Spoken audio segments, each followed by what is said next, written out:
Okay, I'm here with Congressman Chris Murphy, another one of his very famous congressman at your corner events that is like legendary in the Danbury area. But seeing that now we are a few days after the Massachusetts election, I just want to get your feelings on what you think the outcome of that race means for you and other candidates in Connecticut.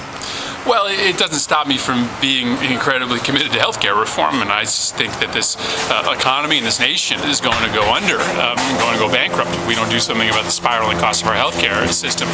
I do think it clearly means that we got to step back and reassess what's possible right now. We should take a breath while we wait for the new senator from Massachusetts to get sworn in and try to make one last stab at trying to come up with some reforms that some Republicans and Democrats can support. I'm skeptical that Republicans really want to pass something. I think ultimately they just want to stand in the way of reform in order to gain some political strength. But this is a moment that we can take advantage of to step back and make one last attempt to try to bring people together around something that I really think Republicans and Democrats that I represent here in Connecticut want to do, and that's reform our healthcare system. All right. And in terms of the candidates, do you think that this sends a message to the candidates to not take things for granted and work for every vote? Well, absolutely. I mean, I've talked to Dick Blumenthal since this result came down, and I think the message is loud and clear that, in safe Republican districts or safe Democratic districts, that, people out there are angry. I mean, they are angry about the fact that the economy is in such peril. They're angry that, that they don't see all the time their politicians that they elect talking about the things that matter to them.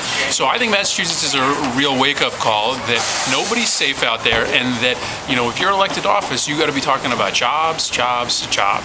That's really what the focus of our government has to be right now. Something else that happened this week that I'm very concerned about, extremely concerned, and a lot of other people on my side of the political aisle, is the Supreme Court decision that basically says that, the corporations basically have the same rights as, quote unquote, the people.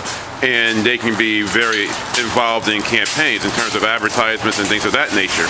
What are your feelings regarding the decision, and what do you think that can have in terms of an impact on your race and other races in Connecticut?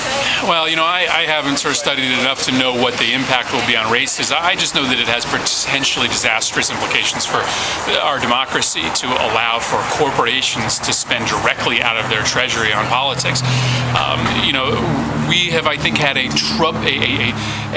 difficult but workable system of campaign finance rules that make sure that the primary givers to campaigns are individuals.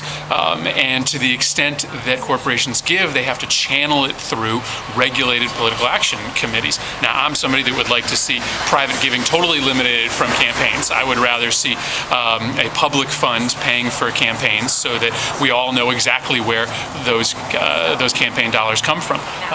This Supreme Court decision, which allows for corporations to give unlimited amounts to campaigns out of their treasuries, to speak politically out of their treasuries, I think is going to remove a lot of influence from regular, average, everyday citizens and give a lot of influence to Fortune 500 companies. And I don't think that's good for our democracy.